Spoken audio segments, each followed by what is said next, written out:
Anytime you're ready, Gordon. Would you give us your full name and spell it for us, please? Okay, James Robert Webster, James Robert Webster.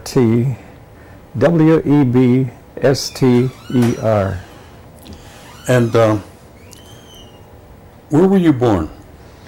I was born up in the Indian Hospital in Hayward, Wisconsin. In Hayward. At that time, they had, I don't know if it's still there, but there was an Indian hospital, and all the pregnant women that went there at that time. Mm-hmm. Okay. And what was the date of your birth? January 1st, 1934. Okay. And give us the name of your mother, with including her maiden name, and your father. My mother's name is Julia Bennett Webster. She's Ojibwe. My father's name is Francis Raymond Webster. He was married to a Indian woman of Minnesota. And did they ever tell you how they met? They met at Carlisle. At Carlisle. So your parents both went away to boarding school then? My mother went to boarding school in Lac de Flambeau. I think the school is still standing there. They're trying to make something to keep it preserved. The building is falling apart, but they want to restore it some. I see. And do you remember the names of your grandparents? My mother's grandmother. My grandma's name was Julia Bennett. Her maiden name was Shebayash, a Chippewa name up in Bad River. So that was Julia Shebayash Bennett. And your grandfather? My grandfather is is John Joseph Webster. He's from Oneida. And your grandmother on? My grandmother is Carrie Smith up in White Earth, Minnesota. She's or Chippewa. Okay. Do you remember anything about your grandparents? Did you spend any time with them? Oh yeah, not my grandma in Minnesota, because my dad moved to northern Wisconsin, Bad River, at a younger age, where he met my mother. But my grandfather broke up with my grandma, and he took the three older ones and moved to northern Wisconsin. And we used to visit him all the time. He was a neighbor. On my grandma's side, that's where she was born and raised, up in Bad River, and I used to stay with her a lot.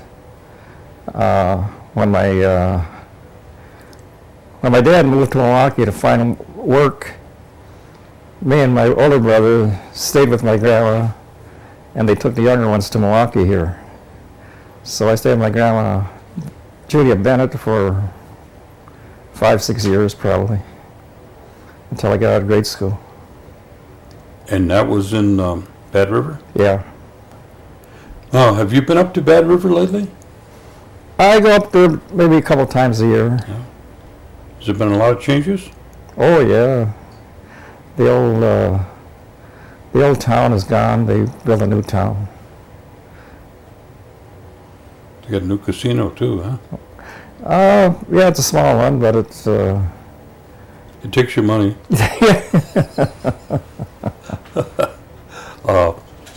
And what did your dad do for work? When he was living on a reservation up in Bad River, he was worked in the lumber industry. He was worked out in the woods. Then when he moved to Milwaukee, he went to work with a steel ironworks, and then he learned to weld and all that stuff, and he did that the rest of his life. I see. Now, did your father speak Oneida? My father spoke Ojibwe, Oh, he did. and my grandfather spoke Ojibwe too, and Oneida. Oh. And what kind of work did your grandfather do? I don't know, but he was pretty well off because he was probably the more he owned a lot of property up in Northern Wisconsin at one time. I don't know what he did. Okay. Now, when you were living up in Oneida, did you have electric lights and running water? No, we had the water we had. I had to run after. We had a pump or a well. And was your who was your grandmother there then? You say? Yes. Okay. Did she work out of the house, or was she mainly a homemaker? She was mainly a homemaker, but she was pretty active in town with politics and stuff like that. Mm-hmm. She was the organist for the church. She led the choir. Was it the Catholic church there? Yeah. Now, how many brothers and sisters do you have? There's 8 boys and 3 girls. Wow, that's a big family. Can you give us their names? Well, I'll start with my older brother Francis, and there was me, James. My sister Estelle. Actually, her name is Marie, but everybody calls her Estelle. There's Joseph, Clementine, Lawrence, Cynthia, the twins, Jean and Dean. I don't know how many is that I missed somebody. Does that 11 of them? So I think Clementine, did I say? Yeah. Yeah, well, if that's 11 of them, yeah, the twins, Richard, also Richard. I think I missed him. The twins, Jean and Jean. Okay. And where do you fit in? I'm the second oldest. Second oldest? Okay. Now, you say some of you stayed up north, and then when your father came down here, some of them came to Milwaukee. Yeah, that was back in the mid-40s. So I was probably about 10, 11 years old. Okay. My older brother was, excuse me, about the same age, a year older. And we stayed with my grandmother and went to school. The younger ones, there was only a few at that time. And they came to Milwaukee with my mom and dad. I see. Now, you started school up there then? I had Bad grade River. school. Me and my brother finished grade school up there, and then we came to Milwaukee and went to high school. I see.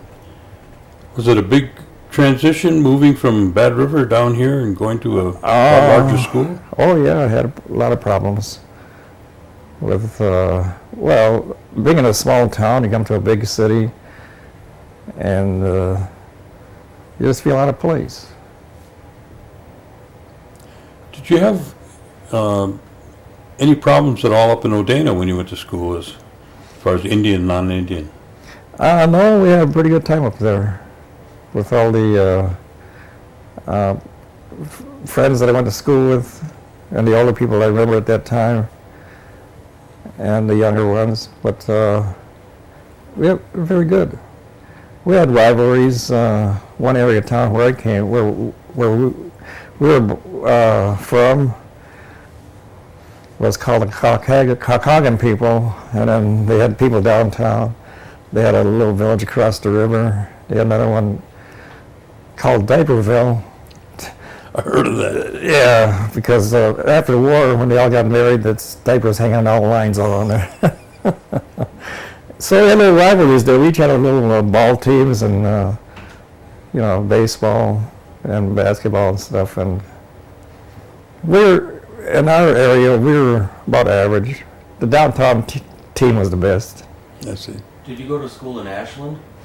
No, I didn't go to school in Ashland. Did you get an opportunity to do any amount of fishing up there?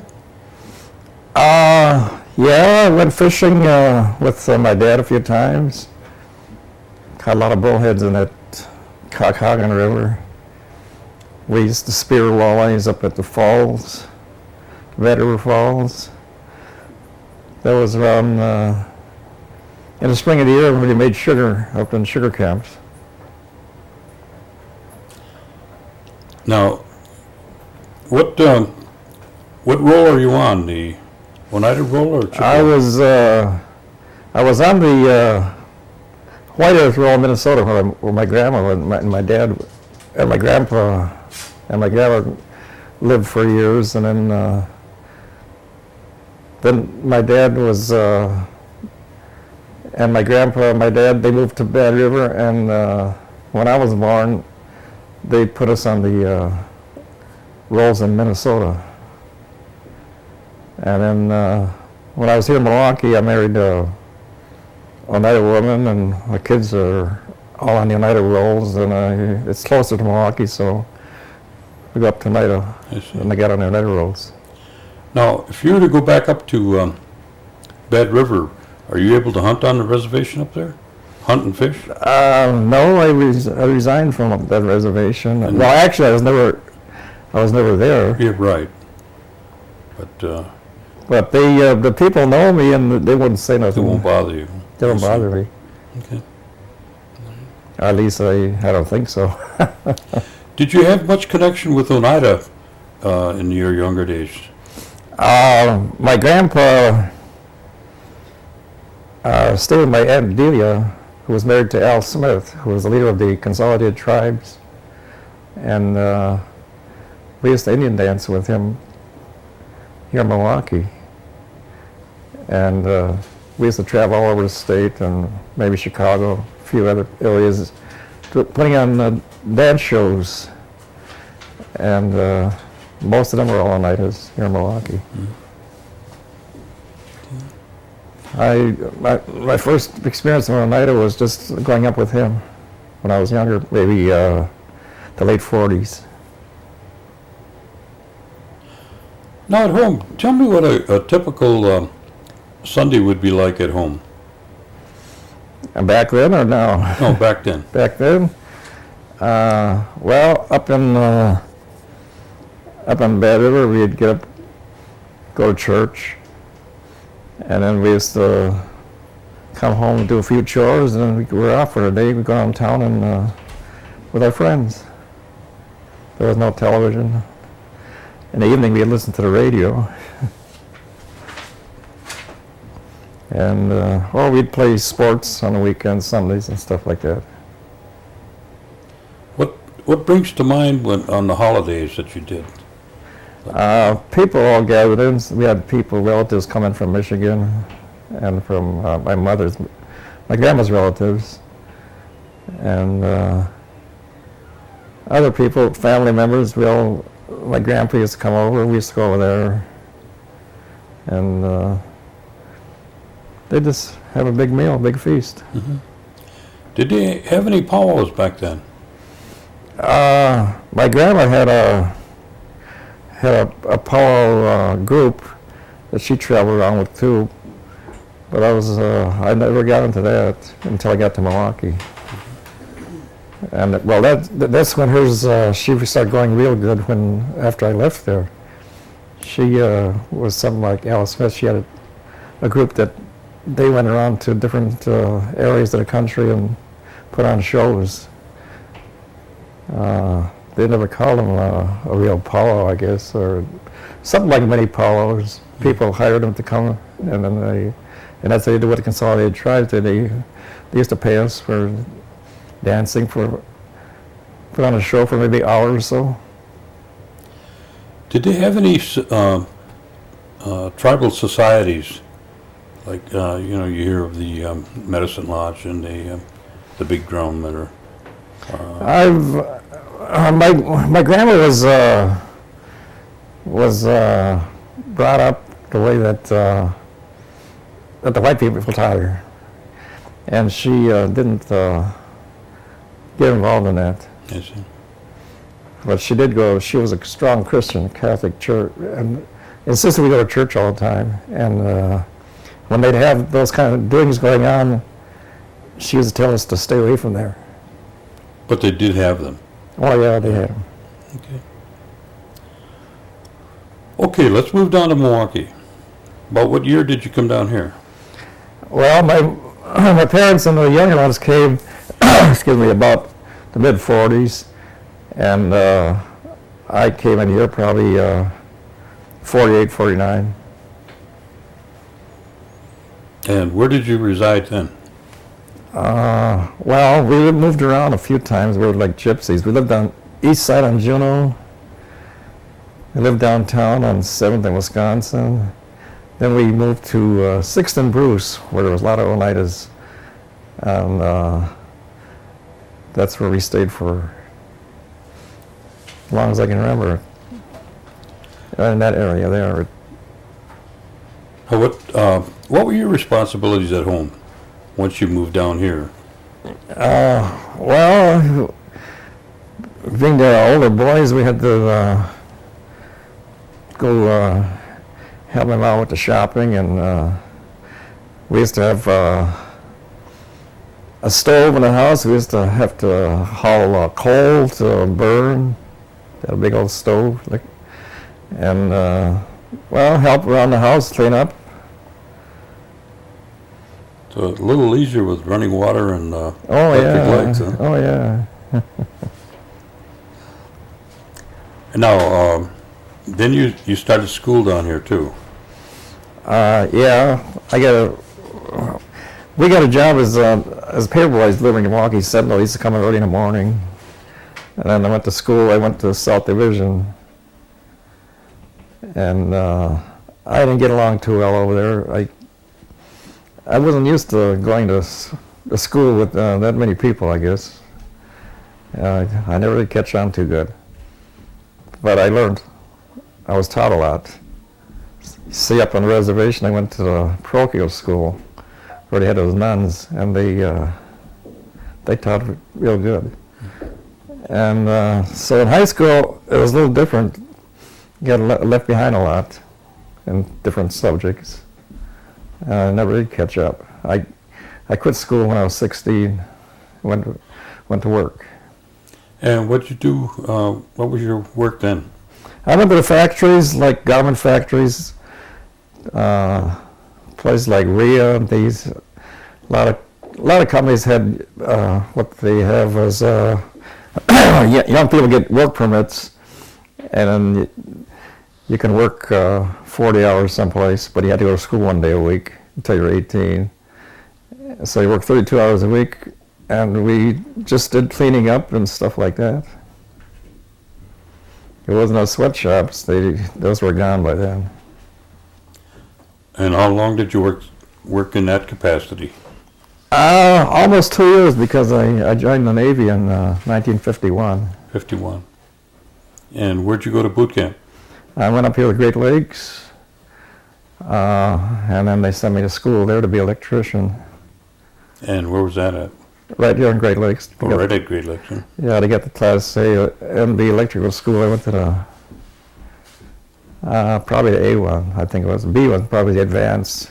And then after that, I went out to the fleet. I went to San Diego, and then they put me on a LST. And that's where I would serve my time on a LST in the Navy. Explain to me what a LST is.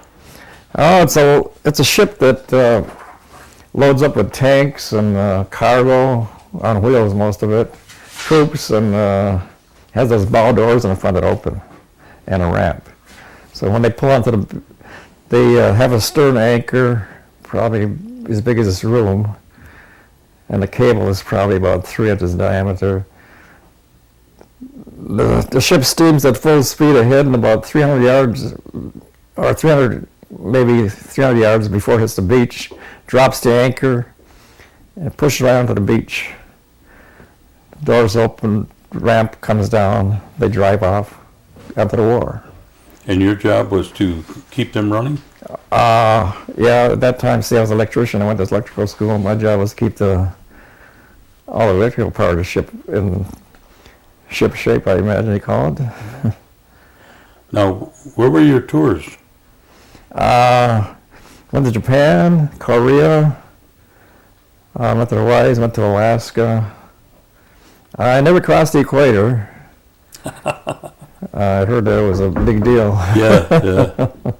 Shellbacks, huh? Yeah. Yeah. And I went to the southern seas in China there. That's about it. Well, at that time, when was Korea over? Korea was over in 54. 54. Were you still in then during the Korean? Oh, yeah, I went in 51 to 54. I see. So you're, I spent a winter in Korea, in the Korea area. was it as cold as they say? What was that? Was it as cold in Korea as they say? Oh, yes, it was very cold. Yeah, we patrolled up and down the coast, rescuing pilots and stuff like that. We never rescued a pilot, but we came close. Our ship was very slow. One pilot came down, then we seen him, and we steamed over there, and when we got almost to him, a Navy destroyer just come by and picked him right up. We thought we were getting a paper. We never got in the paper. Now, what's his name went in, where is it, Incheon? MacArthur? Didn't he have a landing that came up behind the North Koreans? Yeah, that was, I wasn't there for that. Oh, you weren't? No, but I was there, see that, I was still, we were still in, maybe in Alaska or someplace at that time. But we didn't, we only went up there to 1 year, and we stayed for the winter. And that was over what time we got there. I see. Did you get into any big storms that you can remember? Storms? Yeah, typhoons or... No typhoons, but we've had some very heavy, what do they call them? Running out of like it's just some big storms that Rough went water. through. Yeah, the squalls or something like they call. And they, I remember one time we were up the coast of Japan, and I was down below all the time. So I came on top and looked around, and I seen a point over on the side over there, and we were going right into the storm. So about 8 hours later, I came back up, and that point was still there. Later, when the storm subsided, then we finally made some progress. All in all, was your tour in the Navy, do you enjoy it? Oh yeah, I had a lot of good time with the Navy. They had good. It was a smaller ship. I think we only had about 75 or 80 people aboard there, and we knew everybody then. Yeah, I knew everybody. And how long did you serve? I was in for 3 years. 3 years. But I was on the LST for about 2. Because where were you the third year then? First year I stayed in Great Lakes because I had to wait for the school get an opening for me to go to school. I see. So you had good liberty all the time there, huh? Oh yeah, we'd come to Milwaukee about every weekend if I had the money. Okay. Now you came back from the Navy. What did you do? Well, I was a bum the first year. I just collected my unemployment, $26 for 26 weeks. Yep. Yep. And then I tried to go back to school, but I never did. I worked in a lot of menial factories. I got a job in one electronic place. I worked for General Electric for a little bit. But then I went, my dad worked at this bridge company. He was an iron worker. So I went over there, and I learned the trade pretty well. I was a fitter. I read blueprints, assembled jobs. I did everything for the remainder of the time, probably 40 years of that work until I retired. And high steel, huh? Yeah. Did you travel around on that job? No, I worked in structural steel factories, the plants. Oh, in the plant. Okay. Yeah, we fabricated it. Oh, I see. Okay. Fabricating plants. Hmm? And I never worked outside on an erection or anything. Oh, okay. Now, you said you had a family. When did you get married? I got married, I forgot, about 30 years ago, I'd say, right now. And, yeah, my wife was, I married an Oneida woman, and her name was Kathy Cornelius.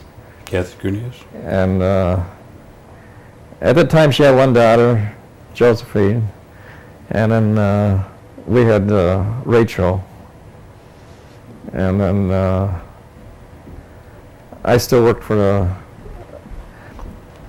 the structural steel fabricators.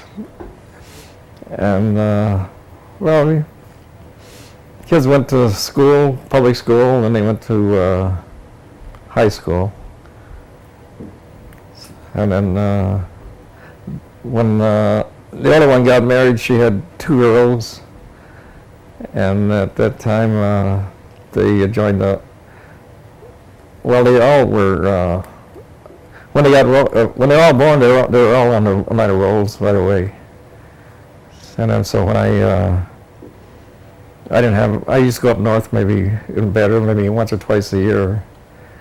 And then we used to visit her folks, and well, her parents died, but she had an aunt living there. We used to visit them in Oneida a lot. So she said, well, why did you write Oneida tribe? I said, well, I'll check into it. So that's what I did. Yeah, her Aunt Ruth Baird was her aunt. That was her aunt? Yeah. Oh, okay. Ruth LaBoy? and her husband, Connie. Hmm. Now, did your wife work out of the home, or did she work maybe? Yeah, when the girl was growing up, she went back to work as a secretary and stuff like that. She worked a few places. She went to school. The Oneida's finance her schooling at MATC. And then she went to work as a medical transcriptionist for a while. And then she, her last job was at the Milwaukee Public Schools. She was secretary there. She did all office work. Before I met her, she was doing office work. Did she retire from there? No, she died in 2000. Oh, okay. So you've got how many grandchildren then? Well, right now I got 4. I raised the 2 older ones after my wife died, and then 2 younger ones I adopted. Have any great-grandchildren? What was that? Great-grandchildren? No, Not yet. that's, so far no great grandchildren. Well, my grandchildren, they haven't been. One got married; she never had any children. The other one hasn't hooked up with anybody yet. But they're both going to college right now, I see. and they're working, so they're pretty busy. Oh, are you retired now? I retired when I was 62. About the mid-90s, I guess, 96. I was 62 in 96. And then when my wife died in 2000, I had to go back to work. I'm working at the Indian Community School as security guard. Oh. Do you have any hobbies that you work with? I go to powwows a lot, and then that's about it. At home, when I work on a computer some. Not that much, but. Do you get involved with any tribal politics or programs or services? No, I don't get into politics. I have my opinions, but I don't make them be known too well. Keep them to yourself, huh? Yeah. I see. What's your feeling about the per capita payment that we receive? Well, I'm glad to get it every year. I think I joined I didn't get into the Untitled Chapter after my wife died. That's right. I got on the tribe in 2001, I think it was, because I was bringing those children up by myself and needed some help. Do you utilize any of the tribal services now? Medical, just for prescriptions. Mm-hmm. I see my doctor here. See the doctors here where I'm working. I have insurance, so I pay co-payments when I see the doctor every time. Then the prescriptions I get in Oneida. Okay. What's your feeling about the Oneida Casino? I support it. I go there. I won there a few times, and I think it's a good source of income for the tribe. I wouldn't want it to close up. Now, are you involved with SEATs in Milwaukee here? No, I come here a lot, but I don't. The meetings are evening. I work days. I work nights. Oh, I see. I haven't been to any of them. On a weekend, I try to make it once in a while, but. Is there any kind of activities or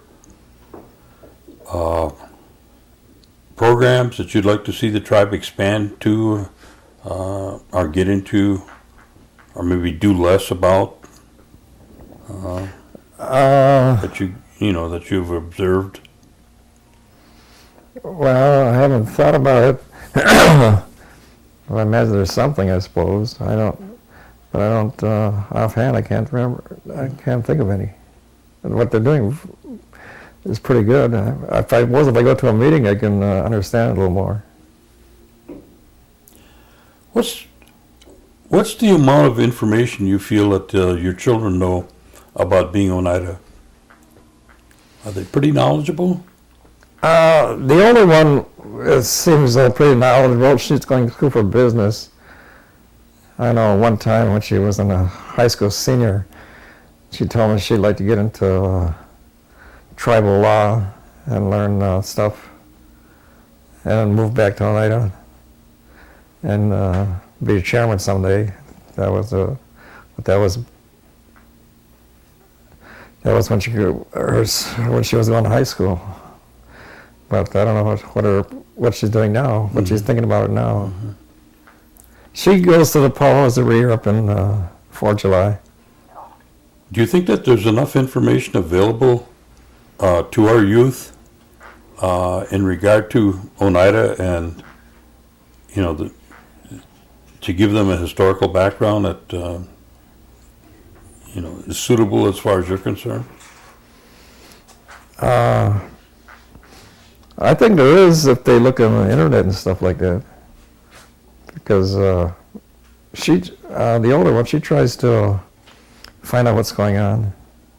The younger one, one is 22, one is 21, and the younger one's only 4 and 1. But the ones going to college, the older one would like to get involved in anything, but she's very busy too. Yeah. See, they work full time and they go to college full time. It's very commendable. Yeah, well, see, they moved out of my house. The one got married, she works full time and she goes to school full time. The other one, the older one, she works full time and she goes to school. And they pay their own rent and everything.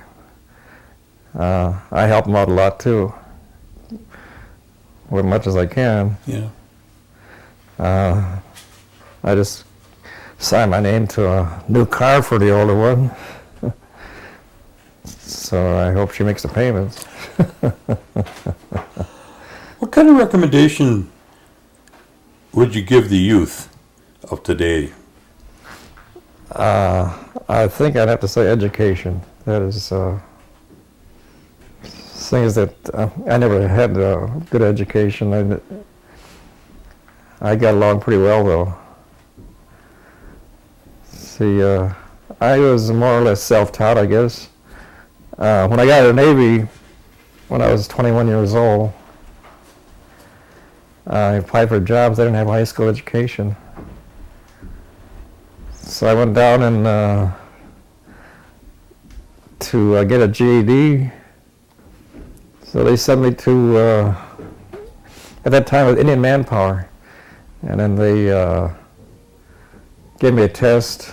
They said I could go down and take the GED, and they paid for that. So I got my GED when I was about 22 or 23. And I got better work than after that. Even though I don't think the employers think much of a GED. And now they don't think much of a high school diploma. Yeah, that's true. Yeah. Is there any area I neglected to ask you that you wanted to share with us?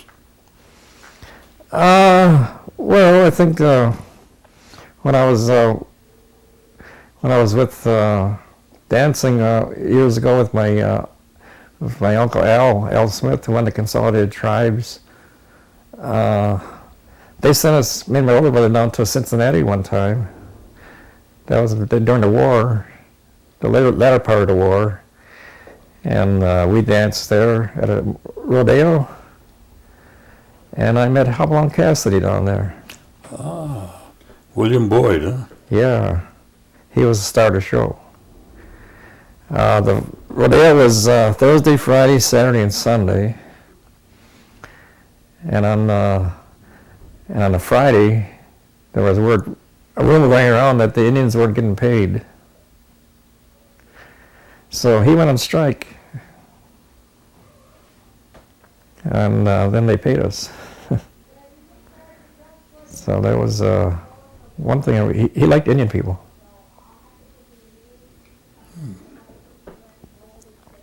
That was a good experience, I thought. Yeah. What was his horse name? Topper?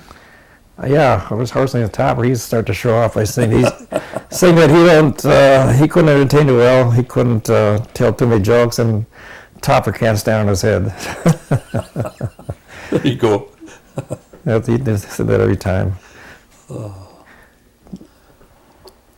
Well, I want to thank you for taking the time to come down and share these stories with us. We appreciate it very much. And like I said before, in about 3 or 4 weeks, we'll have a copy made that you'll receive of a cassette tape. And then the tribe will keep one in the archives. And hopefully your great-grandchildren will be able to look at it someday. We'll have Alan disconnect you now. And, I'd like to say one more thing. Sure. Back when I was in Korea, we dropped these frogmen off up north of the 38th parallel, and they got on a boat. Well, everybody knew they were going to drop them off. They were going ashore to look for I don't know what they go, maybe some demolition or something. But anyhow, they asked for volunteers, and I jumped in the boat, and the captain looked in the boat. He says, "Get out of the boat." And when they left, we went back for a week, and those guys never came back. I don't know if they were captured, if they, well, I never met them. I never knew them real well, so I don't know if whatever happened to them. Maybe you had a premonition of some sort. Yeah. Or you're lucky. Yeah, I think I was lucky that, because I was the favorite electrician for the captain. Whenever he had a problem, a light bulb change or something, he'd say, "Send an Indian up here." Oh, that's good. Anything else? No, that's about it. That's it today. That's it for today, huh? Uh-huh. Okay. Again, we thank you very much. Okay. Keelan.